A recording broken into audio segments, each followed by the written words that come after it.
This morning we will be in Genesis chapter number 5 and chapter number 6. For the most part we will be in chapter 6, but we will go back and look at Genesis 5 just a little bit. There's a lyric in this song that we just sung that I love because of not only the truth behind it, but it's the picture that it gives.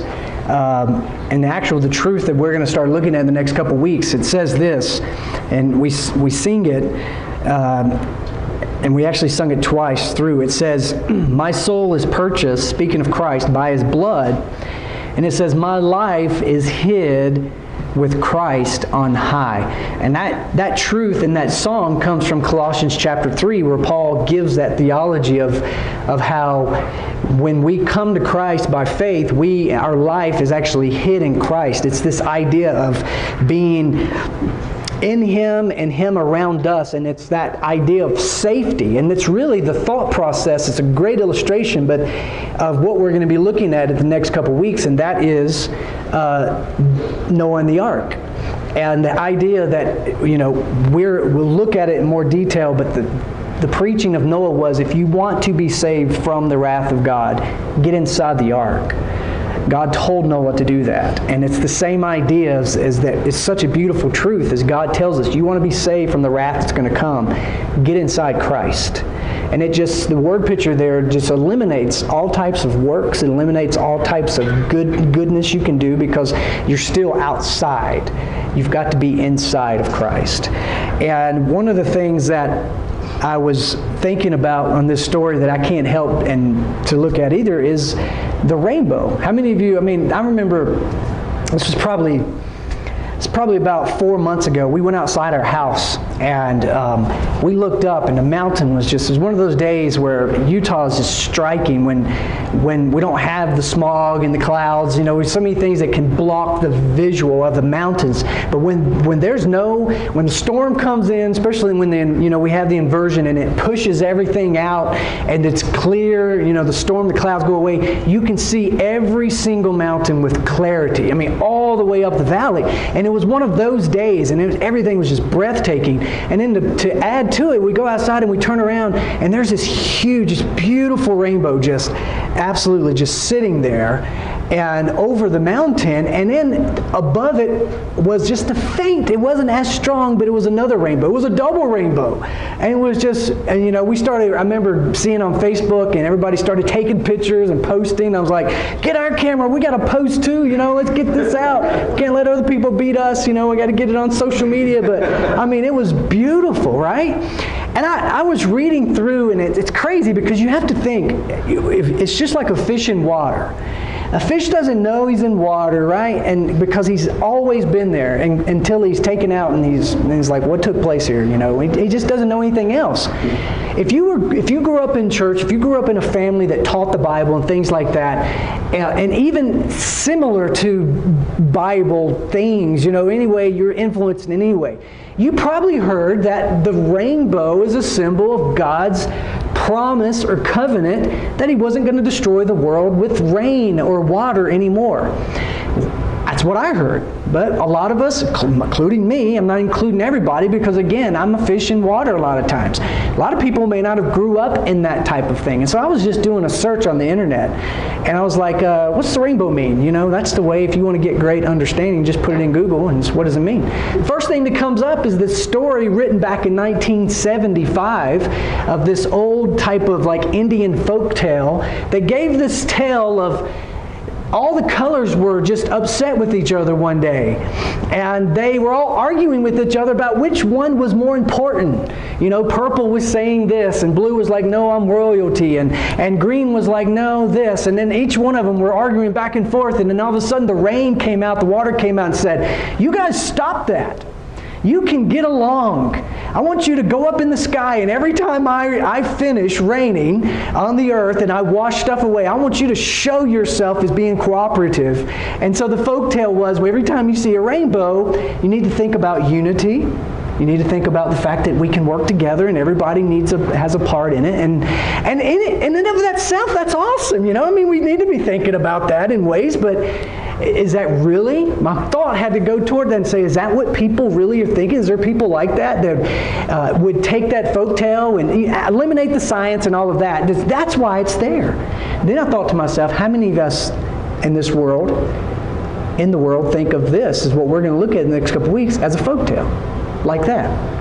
Well, it's not that the colors argued, it's that, hey, this man, there was even a movie about him, and this guy played him who was this, Russell guy, and he was in Gladiator, and he was great, and it was just a great story. But what we're saying is something different. We're saying that this is truth, that this is actual account that's going to happen, that this was reality.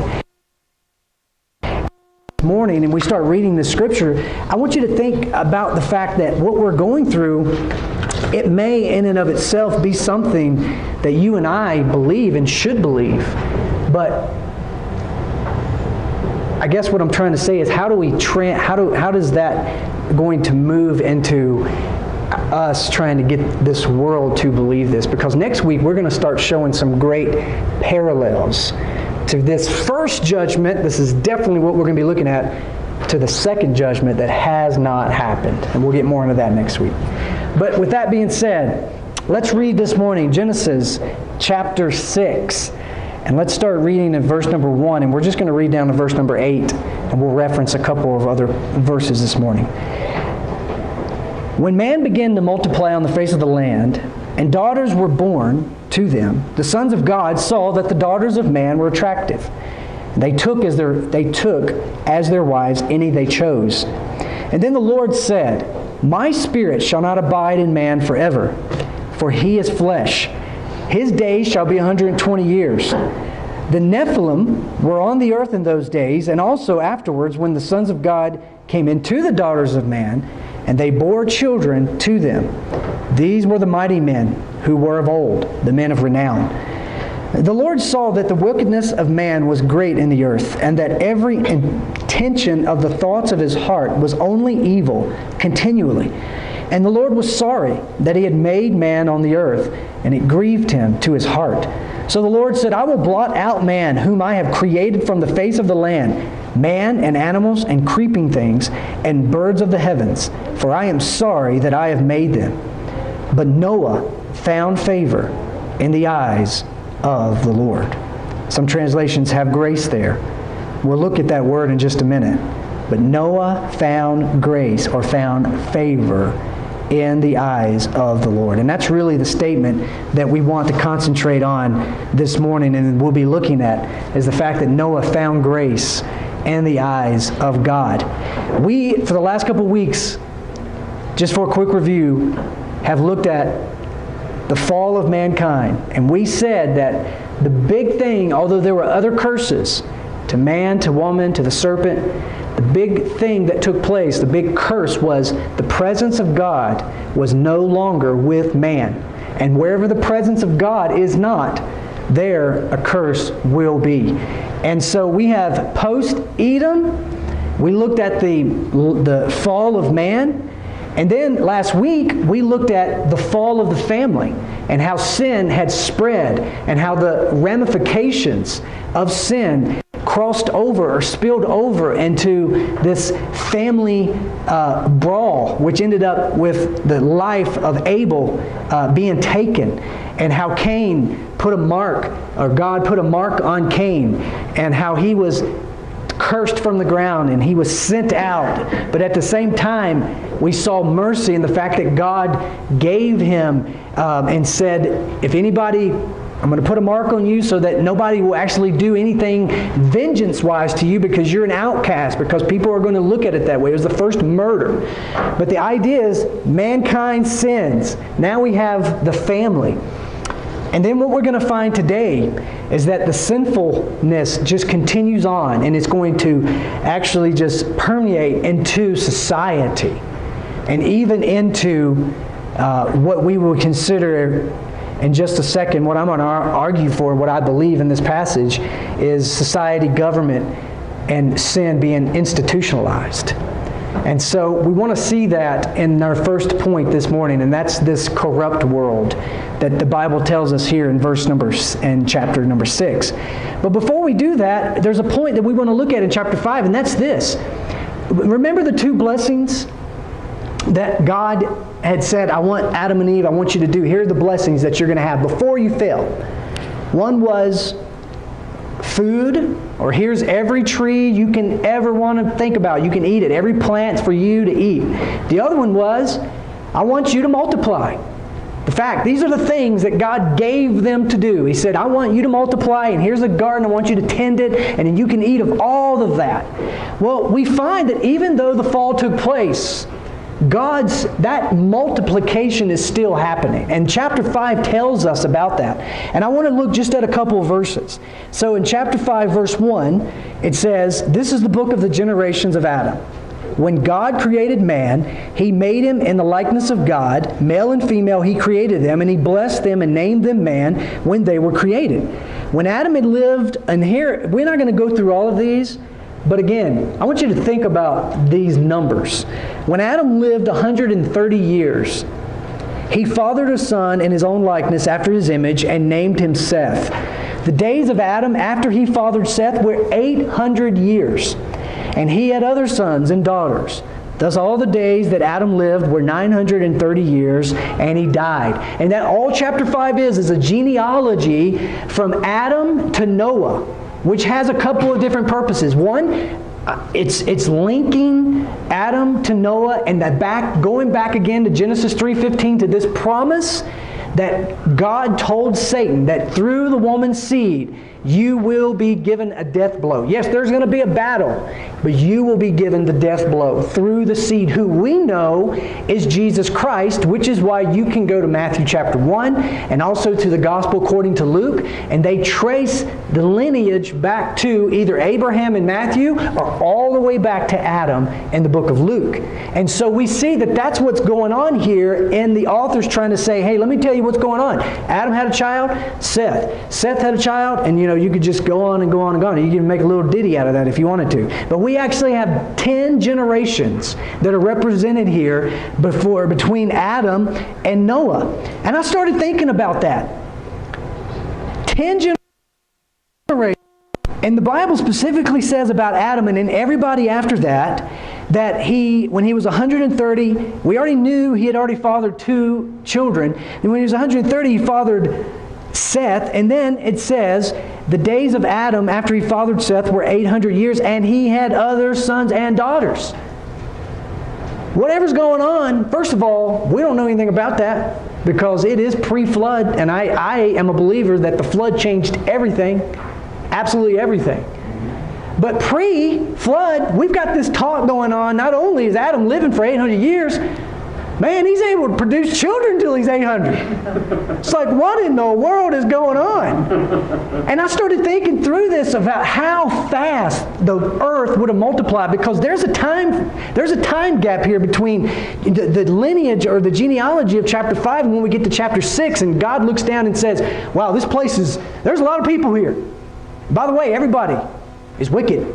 But there was a lot of people here. That's the point we're trying to get across. So I started thinking. I went back and I just did a little bit of history just with the United States, because in my mind, the United States can look at it that way because it was a land that was, in a way, founded later on. I understand Native Indians were here, Native Americans were here, and then the Europeans came. But since that took place, and I tried to go back, and I didn't get any further than 1900, and I'm sure if I dug deeper, I could get more data from that. But here's the data that I think proves from in 120 years, which is basically 1900 to present day, which you could say 2020, 2019. The population in the United States that was on record census was 76 million people in 1900.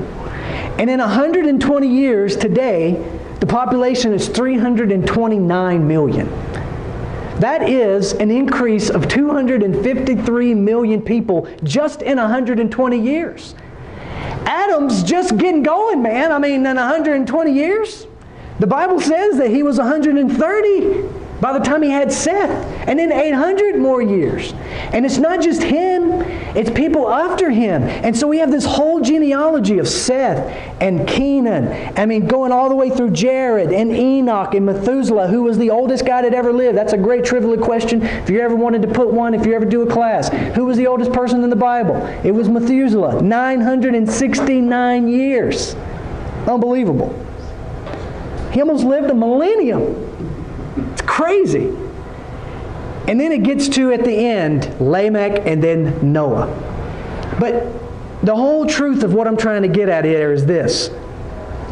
The world had multiplied because of the environment, because of where they live, because of the longevity of life, because of the desire to do so, because even though it was scarred or in the fall, it didn't get away from the mandate. We're not doing it the way God wanted us to, but nevertheless, mankind is fulfilling and multiplying like God said He wanted us to do prior to the fall. Which then takes us to this, chapter 6. When man began to multiply on the face of the land, we start having this story. Now, I'm going to preface this with the idea that there's some disagreement in exactly what I'm going to talk about today. And I'm going to land somewhere. You may have heard something different. You may not have heard something different. But the main part of what we're going to look at today, I don't want you to get caught up in the details, although I don't hide from the passage and we want to get different ideas. We want to understand the Bible. And when I come to a passage that's difficult, and I think to myself, if we're looking at this as a church, and the thing that happens is that everybody goes back and says, either this, I don't agree with that, or, hey, I do agree with that. If you're going back to the Bible for any of those scenarios and reading it with your family, it's a win-win situation. The Bible's being read, and we're trying to get an understanding of it. That's why we're here, okay? But I want you to catch this before we get into it, and that is verse 5. That's the main point. The Lord saw that the wickedness of man was great in the earth, and that every intention of the thoughts of his heart was only evil continually. That's crazy. That's where we are. It doesn't mean we don't do good. It doesn't mean there aren't good things that take place. But that is what the picture is painted of us after the fall. That's where it happened. It was a continuation. It was a depravity that mankind went into. But we don't want to skip over this. So let's look at this. Verse 1.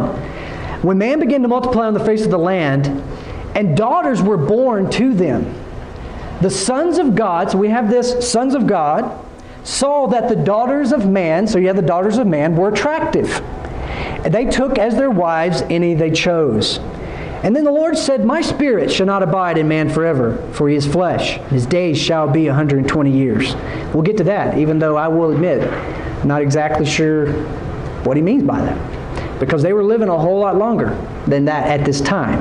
My idea is that he's telling them that that's not going to always happen because of context and the fact the flood's getting ready to take place. Life is getting ready to be cut down. And because of that, that's the idea of God and His common grace, which is a great word and a great doctrine to study. The idea that God is in Himself causing this world to stay in some type of balance. And it's like God saying, hey, so the fact that this wickedness, even after post-flood, doesn't get to the point where there's not going to be people. He does what's called, He's still in control. And what I think He's saying here is, man's not going to live forever. So, by the way, and we're not getting too far ahead, but we'll get back there. So what is it with these sons of gods of daughter of men? 3 views. Very early on in the church history, church fathers looked at this and they took these sons of God as being angelic creatures. Demonic. The falling angels that went with Satan. And the sons of men, or the daughters of men, being exactly that, daughters of men, and that there was this type of procreation that took place, which caused this freakish, some translations have the word that's translated Nephilim, as there were giants in the land during that day. And that this combination of, and they always, and it's always gone back to the fact of what was Satan trying to do from the very beginning. He's trying to mess up this seed. He's been told, you're going to be defeated, and the woman's seed is going to do it. And so the idea behind this view is then whatever Satan's trying to do it with his demons, he's trying to crossbreed, he's trying to get whatever it is, and this seed's not going to do it, okay? They're not going to give him that death blow. View 1. View 2 is that the sons of God are looked at and viewed by or represented as the godly line of Seth, who called upon the name of the Lord. If you go back and you look at chapter 4, verse 26, to Seth also a son was born, and he called the name Enosh. At that time, people began to call on the name of the Lord. So you're going to have this genealogy of people who called on the name of the Lord, and that genealogy, that seed, is going to be people that they may not have acted godly all the time, but they themselves were the chosen ones. They were the chosen seed, okay? And the daughters of men being those that were wicked. And they crossed. That's number 2. And then thirdly, and the one that I am going to not argue for this morning because we don't have time, but the one that I would actually give credence to is that these sons of God represent if you look at verse number 4 at the end, right before verse 5, these were the mighty men who were old, the men of renown. I think what we have here is these sons of God being rulers, need it be kings, need it be governors, need it be people who were renowned, who were in charge, who were tyrants, and who did whatever they wanted to do with whomever they wanted to do it with. We see these things, and we'll give an example in just a little bit, but in this view, then the daughters of man were just nothing more than daughters of men. Period. Just daughters. And kings came out and said, you know what I want to do? Whatever I want to do. And if that means whoever I want to do it with, that's what's going to happen. Now, needless to say, things like that we see and have seen. But the point is, whatever view you take, and I would say there's some biblical evidence for all three, more one than other. But the reason I land on this one is because of the context and what we're talking about in the depravity of man. And the actual fact that we see it today.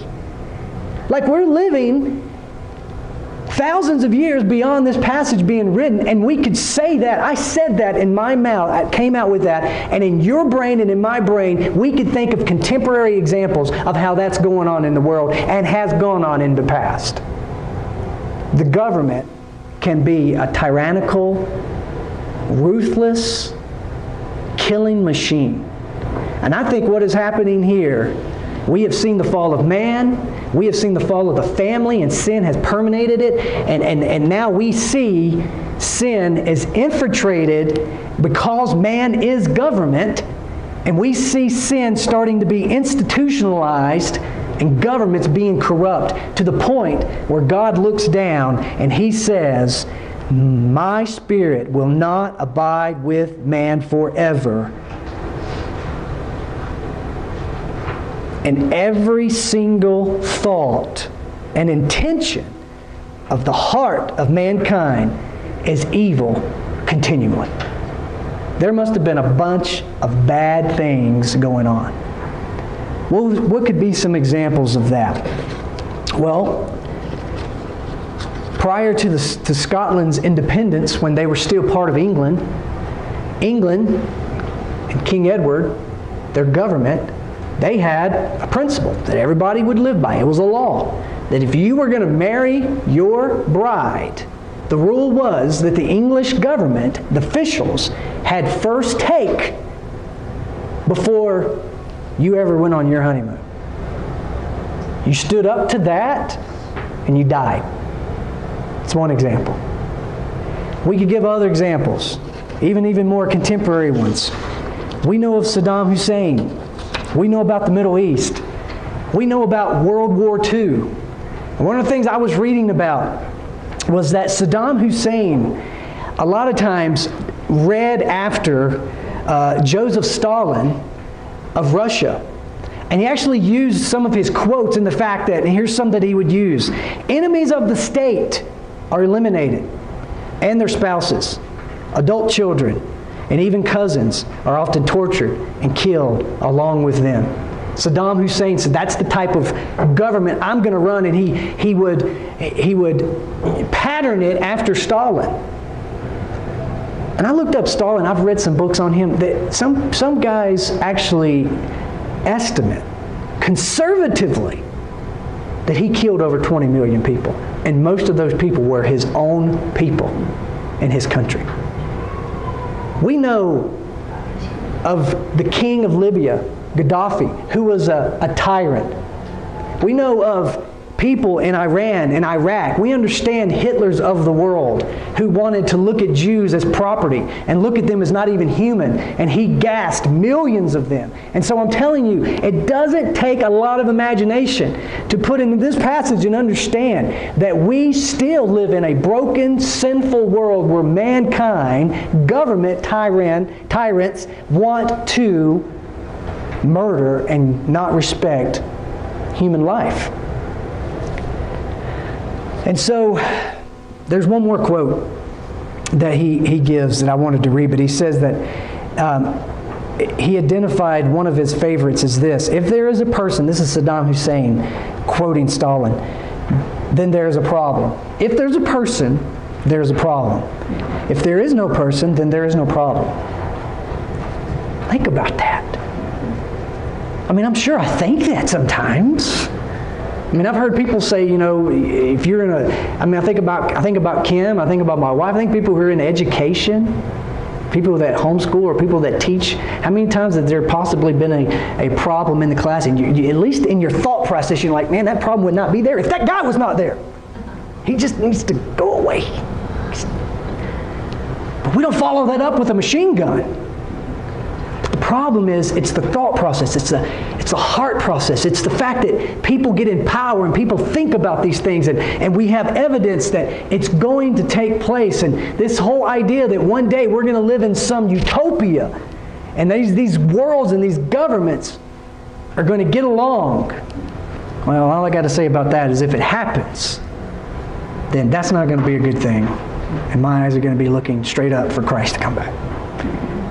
But here's the thing. Governments can be bad. Man, we're seeing the sinful degrading, okay?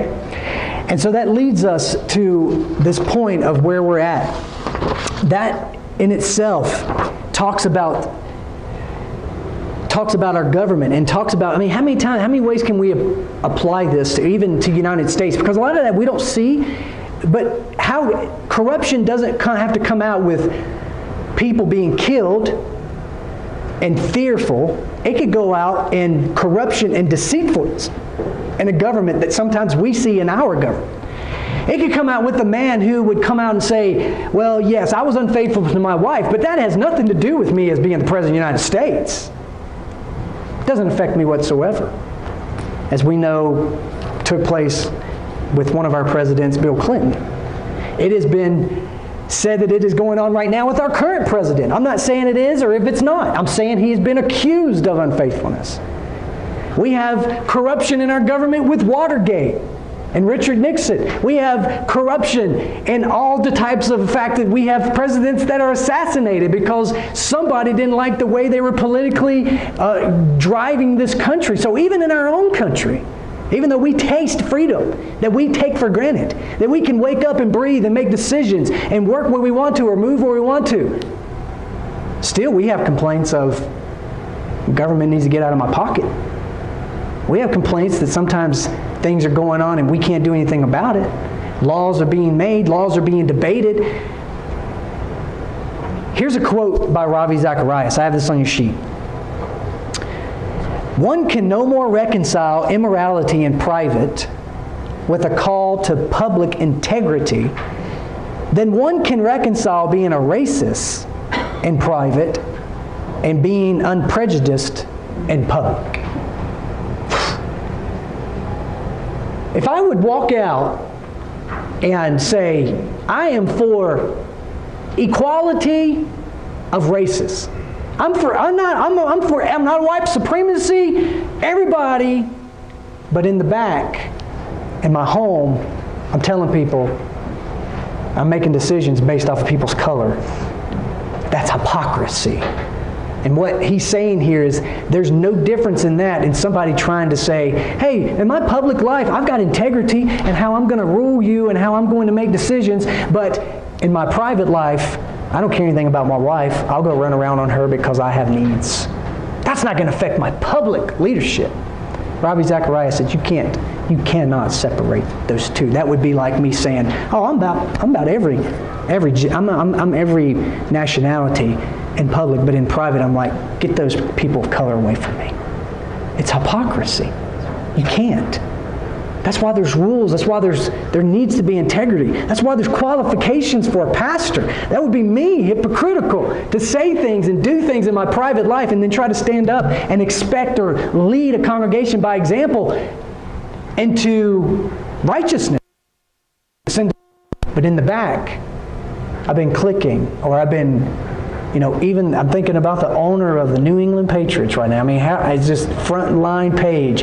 Been going down to Florida. Somebody who has countless money goes down to Florida and starts soliciting intimacy in a massage parlor. He gets caught, and the first thing he says is, that's not true, that's not true.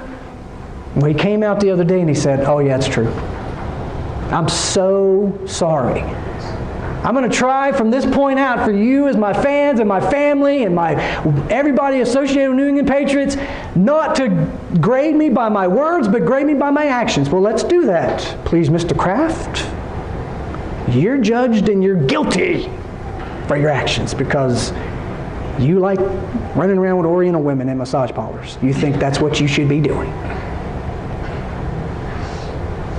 How can you respect? This is for husbands. I could get out on a lot of tangents here. We could have family counseling one-on-one. Husbands want to be respected, feel like we need to be respected. But the problem is this: are we living a life where our wives can respect us? Can trust us? Because you lose your trust and you've lost just about everything. Everything then goes downhill. It doesn't mean we have to. It means we can go out and see the evidence of it. What's the answer? The answer is Christ. And we'll get there. But I want to look at a couple verses. This is Paul is going to tell us what we find in Genesis 6:5. That the intentions of the thoughts of his heart were only evil continually. Paul's going to say that, and he's going to confirm it in Romans 3:9-18. I have that in your paper. What then, he says? Are we Jews? He was a Jew. Better off? No, not at all. For we have already charged that all, both Jews and Greeks, if you're not a Jew, he's including you as a Greek. That's the way they categorized people. He was like Jews. They are under sin. As it is written, and then he's going to quote here Psalm 14, or a portion of it. None is righteous, no, not one. No one understands. No one seeks for God. All have turned aside. Together they have become worthless. No one does good, not even one. Their throat is an open grave. They use their tongues to deceive. The venom of asp is under their lips. Their mouth is full of curses and bitterness. Their feet are swift to shed blood, and their paths are ruin and misery, and the way of peace they have not known. There is no fear of God before their eyes. That's the picture that God paints. That's the condition of mankind. So what's the answer? What's the thing that God tells us here? Number 2 this morning, we look at this covenant with Noah. Man, I'm going to tell you, I could camp on verse 8 and meditate on that. We ought to meditate, rejoice. We ought to praise God from sun up to sundown that verse 8 is in this passage. Because God's about to wipe out every single person and every animal, everything. But verse 8 says, but Noah found favor in the eyes of the Lord. One man one family, God said, this man has found grace. He has found my favor. It is on his life. And so we want to look at this. What is this covenant that God is going to make with Noah? Grace is this. A lot of definitions. This is the one that I have actually put together. Grace is God's unmerited. Merited means it's earned. This is unmerited. Grace is God's unmerited favor through His kindness. That's what we're seeing here.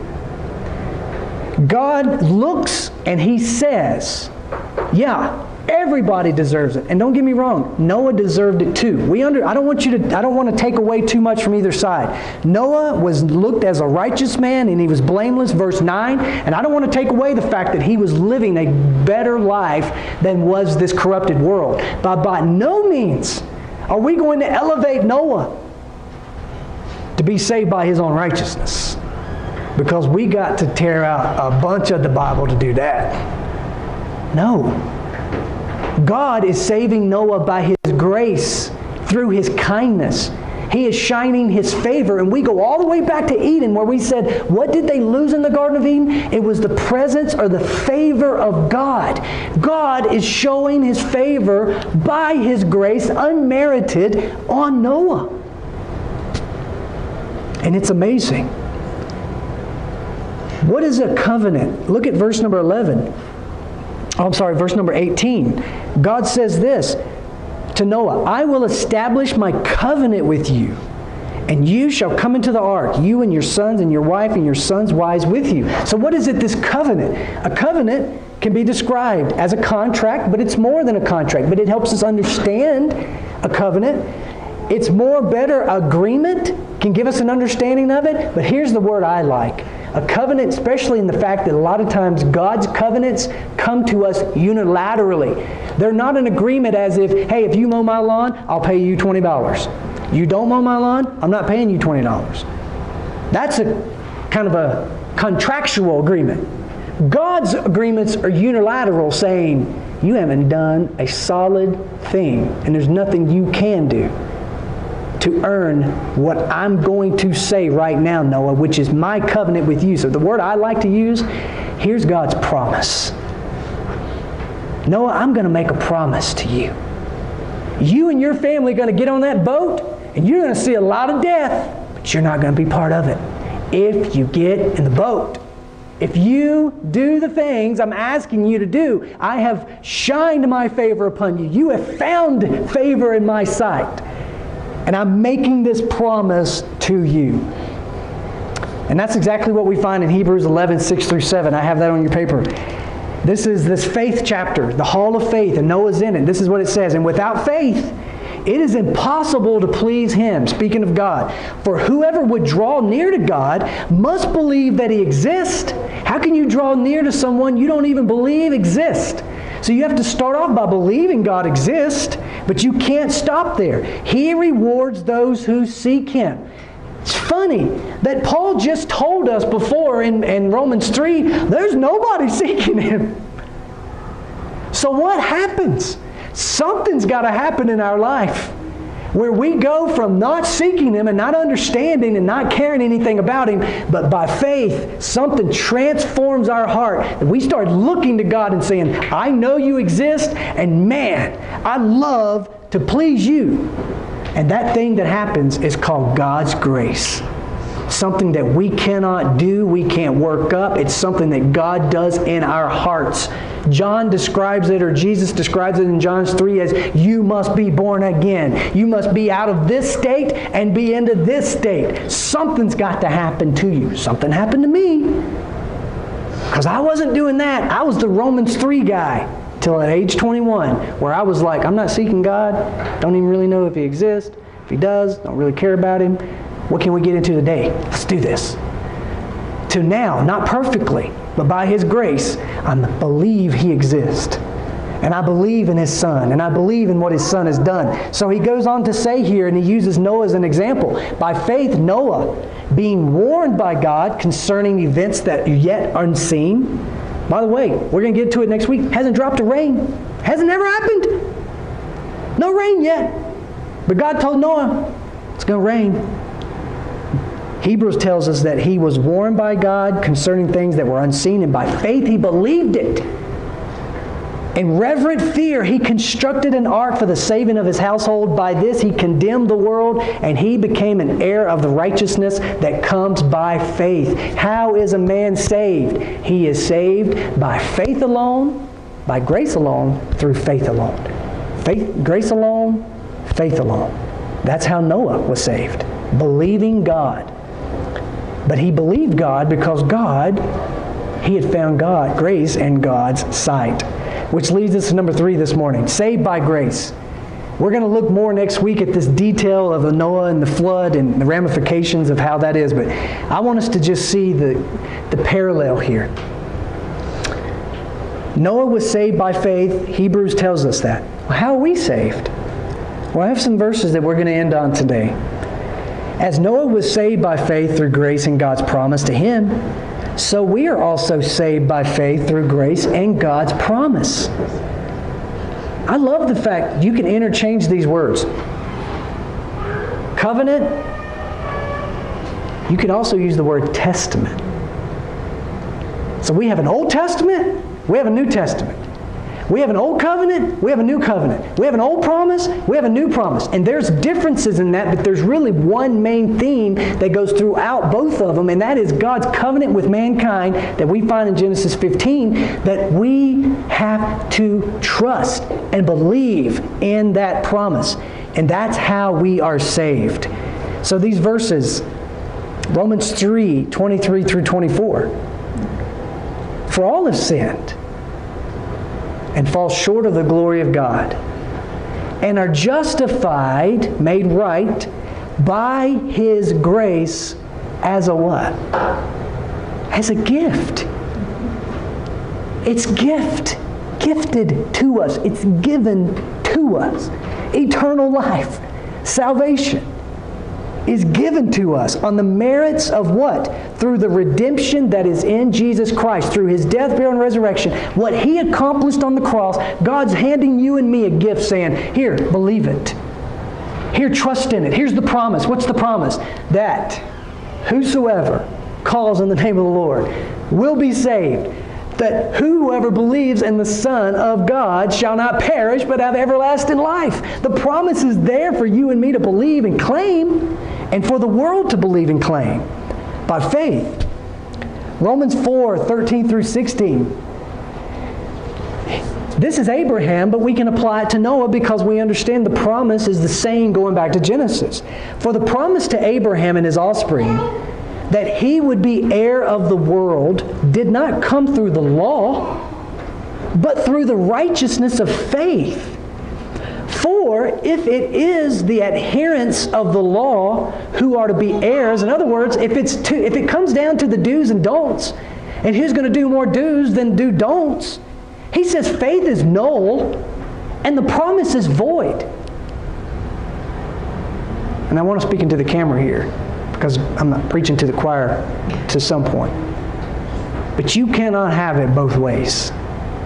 You cannot have, we need to work it, but we can also grace it. And that's lingo, Kirk lingo. You cannot have both. The Scriptures are plain. You're either working it, which is going to lead to your damnation, or you're believing it, the promise that it's already been done and it is through grace. You cannot have a mixture of it. So he goes on to say it's not of law because the faith would be null, promise is void. For the law brings what? It brings wrath. How does the law bring wrath? It brings wrath because when we look at the law, we see we cannot do that. God gives us the law to give us the knowledge of sin. But where there is no law, there is no transgression. In other words, God gives us the law to show us what transgression is. Paul says it another way where he says the knowledge of sin, that's what the law brings us. How did I know I was going to covet? How did I know I was a coveter? That I want your basketball skills. I want that. Or I want somebody's car. I want something. I guess you can play basketball. I've heard you have. You can. How do I know what coveting is unless the law says, do not lust? So the lust tells me the transgression is when I want something that I don't have, but man, I want it so bad. I want a car, I want a house, I want all this stuff bigger. I'm coveting. I want a better job. I want more money. I want all of this stuff. Don't lust. God tells us this is why I've given you the law, so you know this is what you're doing. So transgression comes, wrath comes, not saving, not righteousness. But then he says this, and it's bolded. That is why it depends on faith, in order that the promise, the covenant, the testament may rest on grace and be guaranteed to all his offspring, speaking of Abraham.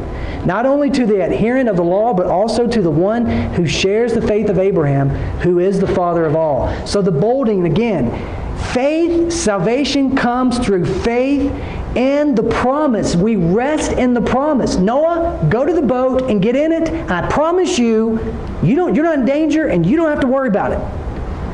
Kirk, I promise you that if you go get in Christ, by faith you believe in what He has done alone, you have nothing to fear with the wrath that is coming upon this world one day. We'll look more at that next week. And then lastly,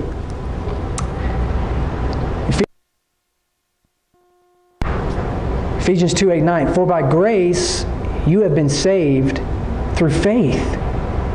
And this is not your own doing. It is the gift of God, not of a result of works, so that no one may boast. Nobody's going to be in front of God one day and say, look at what I did. That guy made it by the skin of his teeth, and he needed your help. But I didn't. Man, I got here on my own. There is nobody going to be there in heaven one day. Everybody's going to be looking at Jesus and saying, I believed in your promise, and I knew you would come through. I knew you said if I trusted in you, I would make it here, and here I am. Man, I trusted in that promise. Well, how did you get here? Did you do something? No, I wasn't doing anything. I was doing the opposite. But Jesus loved me nonetheless, and He died for me, and I was given a promise that if I trusted in that, I could be with you one day. That's what people are going to be saying. No boasting. The boasting will be in what Jesus has done.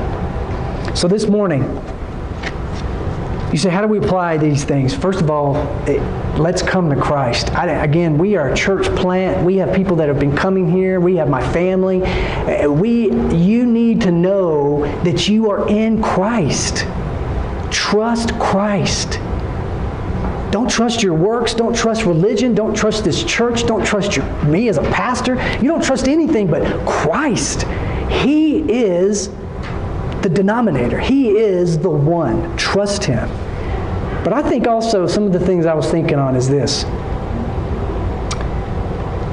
How can we,